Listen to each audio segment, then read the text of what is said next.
여러분의 좋아요와 구독은 채널에 큰 힘이 됩니다. 여러분이 시청하고 계신 지역을 댓글로 남겨주세요.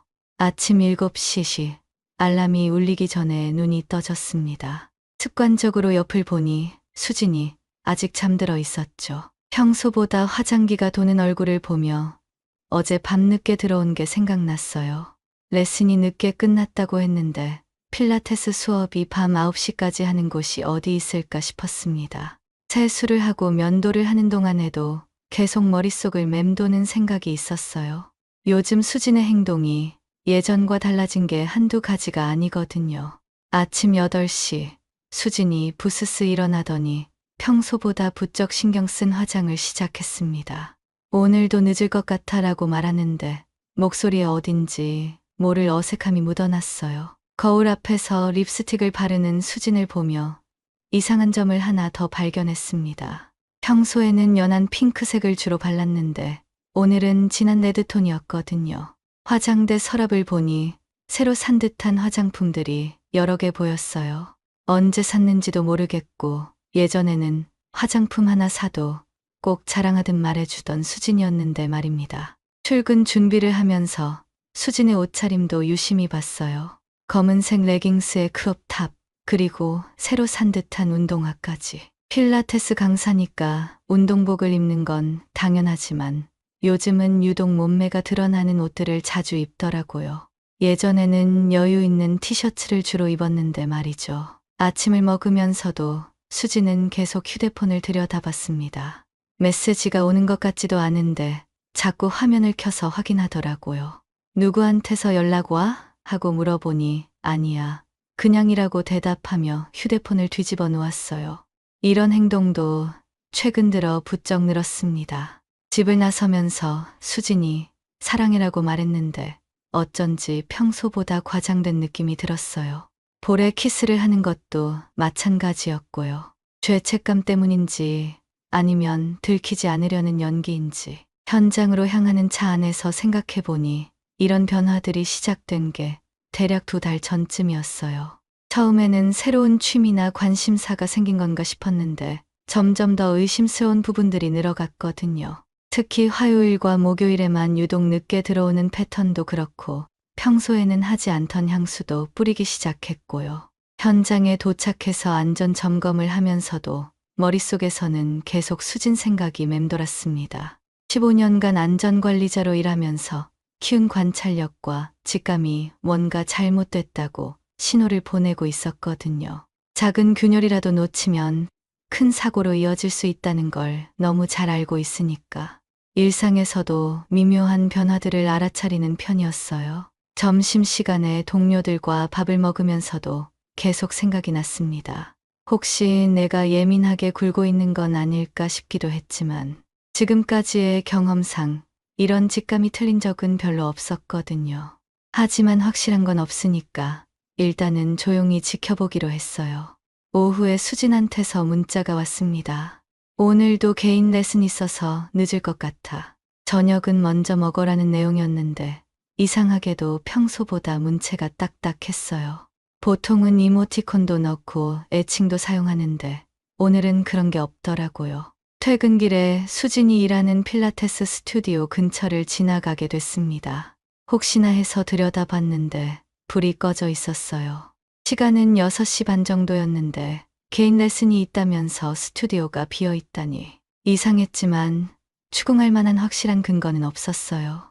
집에 돌아와서 혼자 저녁을 먹으면서 생각해봤습니다. 결혼한 지 7년, 연애 기간까지 합치면 10년이 넘게 함께한 수진인데 이렇게 의심하고 있는 내 자신이 씁쓸하기도 했어요.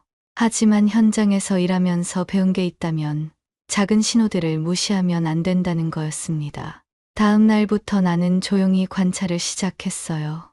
15년간 현장에서 안전사고를 예방하는 일을 해왔으니까 이상 징후를 파악하고 기록하는 건 익숙한 일이었죠. 먼저 수진의 일상 패턴을 정리해봤습니다. 평소에는 화요일과 목요일에 개인 레슨이 있다고 했는데 정확히 몇 시부터 몇 시까지인지 어떤 회원인지에 대해서는 구체적으로 말한 적이 없었어요. 이상하게도 그런 날에는 항상 화장을 더 진하게 하고 향수도 평소보다 많이 뿌리더라고요. 가계부를 확인해 보니 또 다른 이상한 점들이 발견됐습니다. 수진이 사용하는 카드 내역을 보니까 화요일과 목요일에 유독 카페에서 결제하는 빈도가 높았어요. 그것도 필라테스 스튜디오와는 전혀 다른 동네에 있는 카페들이었죠. 개인 레슨이 끝나고 커피를 마셔 가는 건가 싶기도 했지만 왜 매번 다른 카페인지도 궁금했고요. 휴대폰 사용 패턴도 달라졌어요. 예전에는 집에서 휴대폰을 아무렇지 않게 놔두고 다녔는데 요즘은 화장실 갈 때도 들고 가더라고요. 그리고 문자나 전화가 오면 확인하기 전에 먼저 나를 의식하는 듯한 행동을 보였습니다. 마치 들키면 안 되는 뭔가가 있는 것처럼 말이에요. 나는 작은 수첩을 하나 마련해서 이런 것들을 기록하기 시작했어요. 날짜, 시간, 수진의 행동, 특이사항들을 꼼꼼히 적어 나갔습니다. 감정적으로 접근하면 객관성을 잃을 수 있으니까 최대한 사실 위주로만 기록했어요. 현장에서 안전일지를 작성할 때와 똑같은 방식으로 말이죠. 일주일 정도 관찰한 결과 확실한 패턴이 보였습니다. 화요일과 목요일, 정확히 이틀에만 수진의 행동이 달라졌어요. 그날은 아침부터 화장을 더 신경 쓰고 옷차림도 평소보다 신경을 많이 쓰더라고요. 그리고 오후 3시쯤 되면 어김없이 늦을 것 같다는 연락이 왔습니다. 하지만 정작 필라테스 스튜디오는 그 시간에 문이 닫혀 있었어요. 우연히 지나가다 몇 번 확인해 봤거든요. 수진이 거짓말을 하고 있다는 건 분명했지만 아직 누구와 무엇을 하는지는 알 수 없었어요. 좀 더 구체적인 증거가 필요했습니다. 그래서 나는 수진의 동선을 파악해 보기로 했어요. 다행히 우리는 가족끼리 위치 공유 앱을 사용하고 있었거든요. 처음에는 서로의 안전을 위해 설치한 건데 이런 용도로 사용하게 될 줄은 몰랐죠. 목요일 오후 수진의 위치를 확인해 보니 필라테스 스튜디오가 아니라 전혀 다른 곳에 있었어요. 강남구의 한 카페 근처였는데 집에서도 꽤 먼 거리였습니다. 왜 그곳에 있는지, 누구와 함께 있는지는 알 수 없었지만 적어도 거짓말을 하고 있다는 건 확실해졌어요. 그날 밤 수진이 집에 돌아왔을 때 평소와 다른 점이 또 있었습니다. 샤워를 하기 전에 옷을 빨래 바구니에 넣지 않고 세탁기에 바로 돌리더라고요. 냄새를 지우려는 건지 아니면 다른 이유가 있는 건지. 그리고 샤워 시간도 평소보다 길었어요. 나는 그런 것들까지도 수첩에 기록했습니다. 감정적으로는 복잡했지만 일단 사실을 정확히 파악하는 게 먼저라고 생각했거든요. 현장에서 사고 원인을 조사할 때도 마찬가지였으니까요. 추측이나 감정에 의존하면 진실을 놓칠 수 있어요. 2주일째 관찰을 계속하면서 나는 수진이 자주 가는 그 카페에 대해 알아보기 시작했습니다. 인터넷으로 검색해보니 커피앤모어라는 이름의 작은 카페였어요. 사진을 보니 아기자기한 인테리어의 조용한 분위기의 카페더라고요. 리뷰들을 읽어보니 원두도 괜찮고 사장이 친절하다는 평이 많았습니다. 하지만 뭔가 이상한 점이 있었어요. 리뷰 사진들을 보니까 사장으로 보이는 남자가 꽤 젊고 잘생겼거든요. 그리고 몇몇 리뷰에서는 사장님이 모델 출신이라더라는 댓글도 보였습니다. 목요일 오후 나는 일찍 퇴근해서 그 카페 근처에 가봤어요. 직접 확인해보고 싶었거든요. 카페 맞은편에 있는 편의점에서 음료수를 사면서 자연스럽게 지켜봤습니다. 오후 4시쯤 익숙한 차가 카페 앞에 멈췄어요. 수진의 차였습니다. 수진이 내리는 걸 보니까 평소보다 옷차림에 신경을 많이 쓴 게 눈에 띄었어요. 검은색 원피스에 하이힐까지 신고 있었거든요. 필라테스 레슨을 한다면서 말이죠. 수진이 카페 안으로 들어가는 걸 보고 나는 좀 더 가까이 가서 창문 너머로 안을 들여다봤습니다. 수진이 앉아있는 테이블 맞은편에는 키가 크고 잘생긴 남자가 앉아 있었어요. 나이는 30대 초반 정도로 보였고 확실히 모델 출신이라는 말이 믿어질 만큼 외모가 뛰어났습니다. 두 사람의 대화 모습을 보니까 그냥 친구 사이는 아닌 것 같았어요. 수진이 웃는 표정이 평소에 나에게 보여주던 것과는 달랐거든요. 더 밝고 더 생기 있어 보였습니다. 그 남자도 수진을 바라보는 눈빛이 심상치 않았고요. 1시간 정도 지켜본 결과 두 사람이 손을 잡고 나오는 걸 봤습니다. 그리고 수진의 차로 함께 이동했어요. 나는 조심스럽게 뒤를 따라갔습니다. 10분 정도 운전해서 도착한 곳은 한적한 주택가였어요. 수진이 차를 세운 곳은 작은 빌라 앞이었는데 그 남자가 먼저 내려서 현관문을 열더라고요. 아마 그 남자가 사는 곳인 것 같았습니다. 두 사람이 빌라 안으로 들어가는 걸 본 순간 가슴이 철렁 내려앉았어요. 하지만 감정에 휩쓸리면 안 된다고 생각했습니다. 확실한 증거를 확보해야 했어요. 나는 차 안에서 기다리면서 빌라 현관과 수진의 차를 계속 지켜봤습니다. 2시간 후 수진이 나왔어요. 머리가 약간 흐트러져 있었고 화장도 처음에 비해 많이 지워진 상태였습니다. 수진이 차에 올라타서 떠나는 걸 보고 나는 그제야 집으로 돌아갔어요. 그날 밤 수진이 집에 들어왔을 때 나는 최대한 평상시처럼 행동했습니다. 수고했어. 레슨은 어땠어? 하고 물어봤더니 수진은 응, 괜찮았어 라고 대답했어요. 하지만 눈을 제대로 마주치지 못하더라고요. 그리고 평소보다 빨리 샤워를 하러 들어갔습니다. 나는 수첩에 오늘 있었던 일들을 자세히 기록했어요. 카페 이름, 위치, 그 남자의 생김새, 빌라 주소, 시간대까지 모든 걸 적었습니다.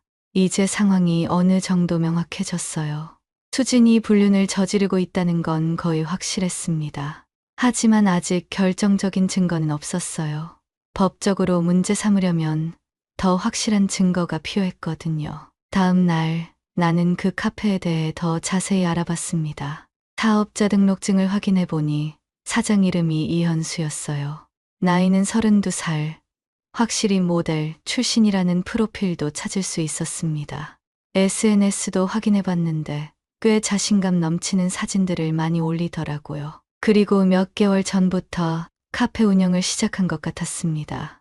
이현수에 대해 더 알아본 결과 수진과의 관계가 언제부터 시작됐는지 대략 짐작할 수 있었어요. 이현수가 카페를 연 게 지난해 11월이었는데 수진의 행동이 이상해지기 시작한 시점과 거의 일치했거든요. 아마 카페에 우연히 들렀다가 알게 된 것 같았습니다. 나는 좀 더 확실한 증거를 잡기 위해 계획을 세웠어요. 다음 주에 이틀간 출장을 가게 된 걸 수진에게 알렸습니다. 부산 현장 점검 때문에 화요일부터 수요일까지 못 들어올 것 같아 라고 말했더니 수진이 평소보다 밝은 반응을 보이더라고요. 그래, 그럼 조심해서 다녀와 라고 하면서 묘하게 기뻐하는 기색이 역력했습니다. 화요일 아침 나는 출장 가는 척하면서 집을 나왔어요. 하지만 실제로는 부산에 가지 않고 근처 모텔에서 대기하기로 했습니다. 오후 2시쯤 수진한테서 문자가 왔어요.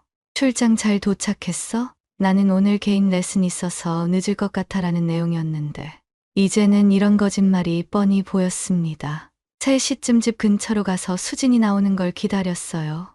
4시 반쯤 수진이 차를 타고 나가더라고요. 역시나 그 카페로 향했습니다.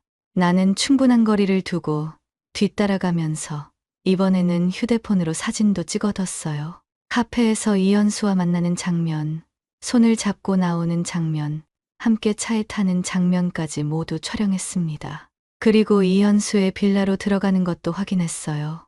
이번에는 좀 더 오래 기다려봤습니다. 저녁 7시가 넘어서야 수진이 나왔거든요. 거의 3시간을 그 안에 있었던 거죠. 나오는 수진의 모습을 보니 옷이 구겨져 있었고 머리도 많이 흐트러진 상태였어요. 이제 더 이상 의심할 여지가 없었습니다. 하지만 나는 아직 집으로 돌아가지 않았어요. 수요일까지 출장 간다고 했으니까 하루 더 지켜보기로 했습니다. 혹시 다른 증거를 더 확보할 수 있을지도 모르니까요. 다음 날 아침 수진한테 어제 잘 잤어? 오늘도 늦을 것 같아? 하고 문자를 보냈어요. 수진이 응, 잘 잤어. 오늘은 일찍 끝날 것 같아 라고 답했는데 거짓말인 걸 뻔히 알면서도 기가 막혔습니다. 오후에 다시 그 빌라 근처에서 대기하고 있으니까 이번에는 이현수가 먼저 나와서 카페로 향하더라고요. 그리고 1시간 후에 수진이 도착했습니다. 똑같은 패턴이었어요. 이번에는 좀 더 가까이 가서 관찰해 봤습니다. 카페 창문 너머로 보니까 두 사람이 꽤 친밀한 대화를 나누고 있었어요.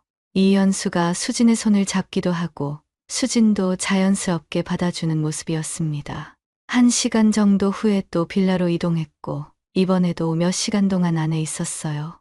수요일 저녁 나는 모텔에서 지금까지 수집한 증거들을 정리해봤습니다. 사진, 동영상, 위치 기록, 시간대별 행동 패턴까지 꽤 많은 자료가 모였어요. 이 정도면 법적으로도 충분히 활용할 수 있을 것 같았습니다. 하지만 마지막으로 결정적인 장면을 하나 더 확보하고 싶었어요. 목요일 아침 나는 집으로 돌아왔습니다. 출장 잘 다녀왔어 라고 인사하는 수진을 보니까 복잡한 감정이 들었어요. 겉으로는 평상시와 다름없이 행동하면서도 속으로는 이미 다른 남자와 깊은 관계를 맺고 있다는 게 믿어지지 않았습니다. 하지만 이제 더 이상 속을 필요는 없었어요. 충분한 증거를 확보했으니까요. 목요일 오후 나는 평소보다 일찍 퇴근했습니다. 오늘이야말로 모든 걸 끝낼 날이라고 생각했거든요. 집에 도착하니까 수진이 화장을 고치고 있었어요. 일찍 왔네라고 말하는 수진의 표정에서 당황한 기색이 역력했습니다. 응, 오늘은 일이 일찍 끝났어 라고 대답하면서 나는 책상 서랍에서 준비해둔 봉투를 꺼냈어요. 지난 몇 주 동안 수집한 모든 증거들을 정리해서 넣어둔 봉투였습니다. 수진아, 잠깐 앉자라고 말하니까 수진이 뭔가 이상함을 느꼈는지 경계하는 표정을 지었어요. 왜? 무슨 일 있어? 라고 물어보는데 목소리가 평소보다 떨리더라고요. 나는 천천히 봉투를 테이블 위에 놓았습니다. 이거 한번 봐라고 말하면서 봉투를 수진 쪽으로 밀어줬어요. 수진이 봉투를 열어보는 순간 얼굴이 하얗게 질려버렸습니다. 카페에서 이현수와 함께 있는 사진, 손을 잡고 나오는 모습. 빌라로 들어가는 장면까지 모든 증거가 그 안에 들어있었거든요. 이게 뭐야? 하고 물어보는 수진의 목소리는 이미 떨리고 있었어요. 내가 물어볼 말이야. 이게 뭐냐고라고 차분하게 대답했습니다. 감정적으로 대응하면 안 된다고 생각했거든요. 수진이 사진들을 하나씩 넘겨보더니 갑자기 울음을 터뜨렸어요. 미안해, 정민아. 정말 미안해라고 계속 반복하면서 빌기 시작했습니다. 하지만 나는 이미 마음의 결정을 내린 상태였어요. 미안하다고 해서 달라질 게 있어? 라고 물었습니다. 언제부터였어? 수진이 흐느끼면서 대답했어요. 지난해 12월부터야. 처음에는 정말 그냥 커피만 마시는 사이였는데 그냥 커피만 마시는 사이가 침대까지 가는 거야? 나는 더 이상 감정을 억누를 수 없었습니다. 하지만 목소리는 여전히 차분하게 유지했어요. 수진이 더 심하게 울면서 용서해줘. 정말 마지막이었어. 다시는 안 만날게 라고 말했습니다. 하지만 이미 늦었어요. 수진아, 나는 이미 이혼 소송 접수했어. 그리고 이현수한테도 상간 소송 걸었고 라고 말했더니 수진이 완전히 얼어붙었습니다. 뭐라고? 언제? 어제 변호사 사무실 다녀왔어. 증거는 충분하니까 승소 확률도 높다고 하더라고 라고 담담하게 설명했습니다. 수진이 무릎을 꿇고 매달렸어요. 제발, 정민아. 한 번만 용서해줘. 정말 다시는 안 그럴게 라고 울부짖었지만 나는 이미 돌이킬 수 없는 선을 넘어버린 상태였습니다. 7년 결혼 생활이 이렇게 끝나는 게 아쉽긴 해. 하지만 넌 이미 끝냈잖아 라고 말했어요. 다른 남자랑 침대에서 뒹굴면서 말이야. 수진이 계속 빌고 있었지만 나는 자리에서 일어났습니다. 짐 정리해. 일주일 안에 나가줘라고 말하고는 방을 나왔어요. 뒤에서 수진이 울부짖는 소리가 들렸지만 뒤돌아보지 않았습니다. 이미 결정한 일이었고 후회할 생각도 없었거든요. 그날 밤 나는 거실 소파에서 잤어요. 수진은 방에서 계속 울고 있었지만 더 이상 들어갈 생각이 없었습니다. 이미 우리 사이는 끝난 거나 마찬가지였으니까요. 다음 날 아침 수진이 부은 눈으로 나타났어요. 정민아, 정말 마지막으로 한 번만 더 생각해 봐라고 말했지만 나는 이미 변호사와 상담을 마친 상태였습니다. 생각할 게 뭐가 있어? 이미 다 끝난 일이야 라고 대답했어요. 변호사에 따르면 내가 수집한 증거들이 매우 명확하고 구체적이어서 승소 가능성이 높다고 했습니다. 특히 사진과 위치 기록, 시간대별 행동 패턴까지 모든 게 일치하니까 반박할 여지가 거의 없다고 하더라고요. 일주일 후 수진이 집을 나갔습니다. 짐을 싸면서도 계속 눈물을 흘렸지만 나는 도와주지 않았어요. 이미 마음을 굳힌 상태였거든요. 정민아, 정말 미안해. 내가 너무 잘못했어 라고 마지막까지 말했지만 나는 아무 대답도 하지 않았습니다. 수진이 나간 후 집이 갑자기 조용해졌어요. 7년 동안 함께 살았던 흔적들이 곳곳에 남아 있었지만 이상하게도 아쉽거나 그리운 마음은 들지 않았습니다. 오히려 홀가분한 기분이었어요. 한 달 후 법원에서 첫 번째 조정이 있었습니다. 수진과 이현수가 함께 나타났는데 둘 다 초췌한 모습이었어요. 이현수는 내게 죄송합니다라고 인사했지만 나는 쳐다보지도 않았습니다. 조정 과정에서 수진 측에서 합의를 제안했어요. 위자료를 지불하고 조용히 이혼하자는 내용이었는데 나는 거절했습니다. 왜 내가 합의해야 해? 잘못한 쪽에서 대가를 치르는 게 당연한 거 아냐? 라고 말했어요. 변호사도 내 편에서 강하게 나갔습니다. 이현수의 경우는 더 심각했어요. 카페 사업이 어려워졌다고 하더라고요. 소문이 퍼지면서 단골 손님들이 떠나갔고 매출이 급격히 떨어졌다는 거였습니다. 그리고 수진과의 관계도 제대로 지속되지 못하고 있는 것 같았어요. 법정에서 만날 때마다 둘 사이의 분위기가 예전 같지 않더라고요. 두 번째 조정에서 이현수 측이 먼저 합의를 제안했습니다. 상당한 금액의 위자료를 지불하겠다는 내용이었는데 변호사가 받아들일 만한 조건이라고 조언했어요.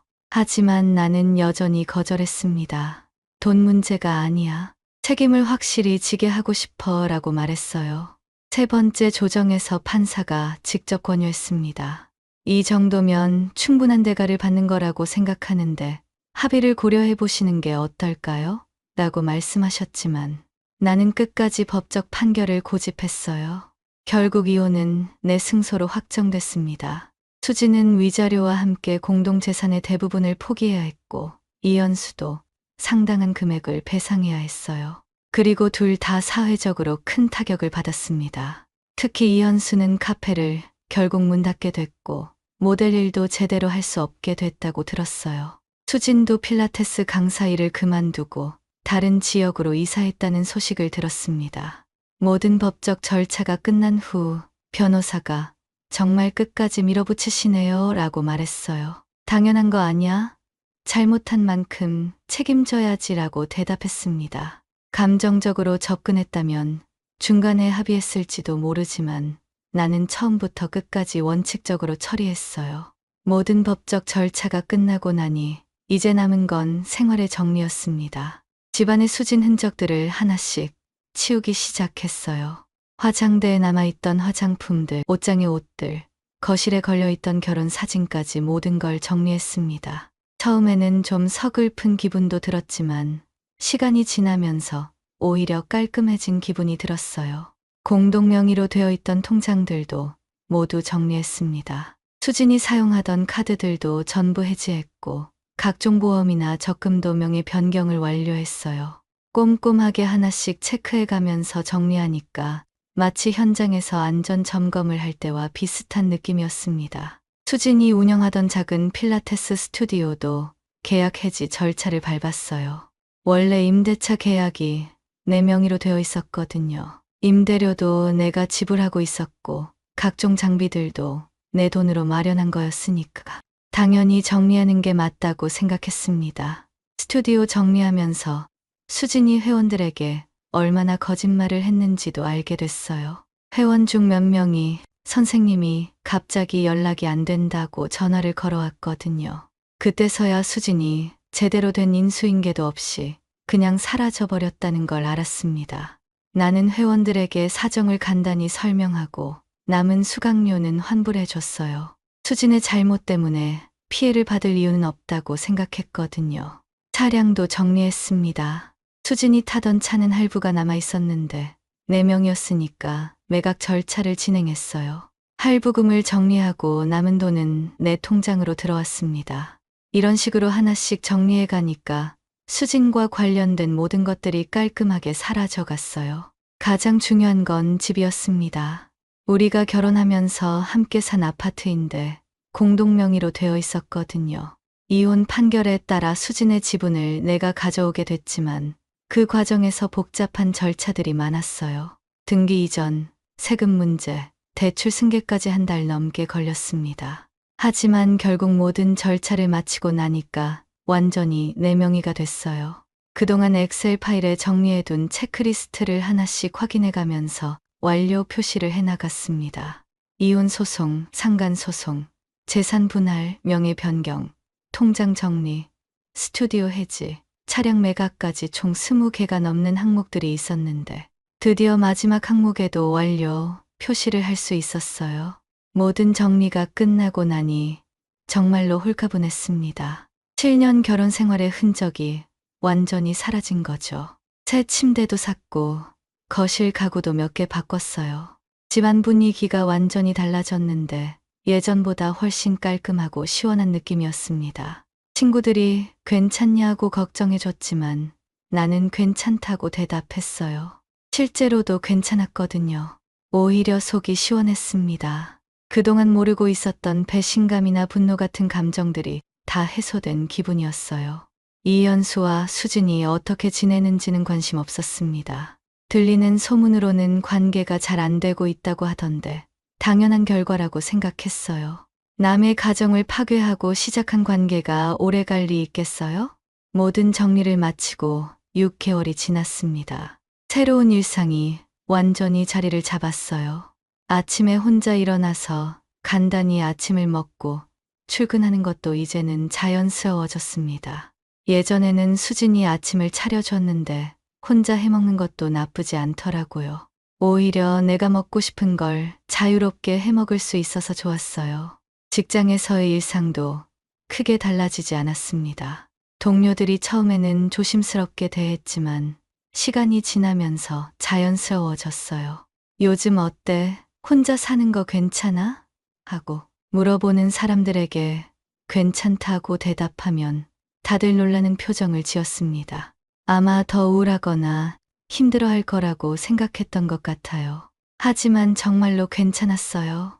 오히려 예전보다 마음이 편했습니다. 퇴근 후에도 자유로웠어요. 수진 눈치를 볼 필요도 없고 거짓말을 하는지 의심할 필요도 없으니까 얼마나 편한지 몰라요. 혼자서 맥주 한잔 하면서 TV를 보거나 책을 읽거나 인터넷을 하거나 뭘 해도 자유였습니다. 주말에는 등산도 다니기 시작했어요. 예전에는 수진이 혼자 뭘 하러 산에 가냐고 했는데 이제는 누구의 간섭도 받지 않고 자유롭게 갈 수 있었습니다. 산에 올라가서 맑은 공기를 마시고 있으면 정말로 모든 스트레스가 날아가는 기분이었어요. 가끔 수진 생각이 날 때도 있었습니다. 하지만 그리운 마음보다는 잘 정리했다는 생각이 더 강했어요. 만약 그때 눈 감고 넘어갔다면 평생 속으면서 살아야 했을 텐데 말이죠. 차라리 확실하게 정리한 게 나았다고 생각했습니다. 새로운 사람을 만날 생각은 아직 없었어요. 급할 것도 없고 지금처럼 혼자 지내는 것도 나쁘지 않았거든요. 언젠가는 좋은 사람을 만날 수도 있겠지만 굳이 서두를 필요는 없다고 생각했습니다. 무엇보다 이제는 누구를 믿어야 할지 확실히 알게 됐어요. 결국 믿을 수 있는 건 나 자신뿐이라는 걸 깨달았습니다. 수진과 7년을 함께 살면서도 완전히 속았는데 다른 사람이라고 다를 게 있겠어요? 그래서 앞으로는 더 신중하게 살아갈 생각입니다. 현장에서 안전 점검을 할 때처럼 사람 관계에서도 더 꼼꼼하게 살펴볼 거예요. 작은 신호들을 놓치지 않고 이상한 점이 있으면 바로 확인해 볼 생각입니다. 그게 나를 지키는 방법이라고 생각해요. 요즘 들리는 소문으로는 수진과 이현수가 결국 헤어졌다고 하더라고요. 이현수는 다른 지역으로 이사 갔다고 하고 수진도 어디 있는지 모르겠다고 했습니다. 하지만 그런 소식에도 별로 관심이 없었어요. 이미 내 인생에서 완전히 지워버린 사람들이니까요. 지금 내 생활이 만족스럽고 마음도 편하고 무엇보다 혼자서도 충분히 행복하다는 걸 깨달았습니다. 누군가를 의심하거나 속지 않아도 되니까 얼마나 평온한지 몰라요. 이런 평온함이야말로 진짜 행복이 아닐까 싶습니다. 앞으로도 이런 마음가짐으로 살아갈 생각이에요. 누구에게 기대지 않고 누구를 의심하지 않으면서도 나 자신만은 확실히 지켜나가면서 말이죠. 이야기가 재미있으셨나요? 좋아요와 구독으로 응원해 주시면 더 많은 감동적인 이야기로 찾아뵙겠습니다. 여러분의 작은 관심이 저에게는 큰 힘이 됩니다. 감사합니다.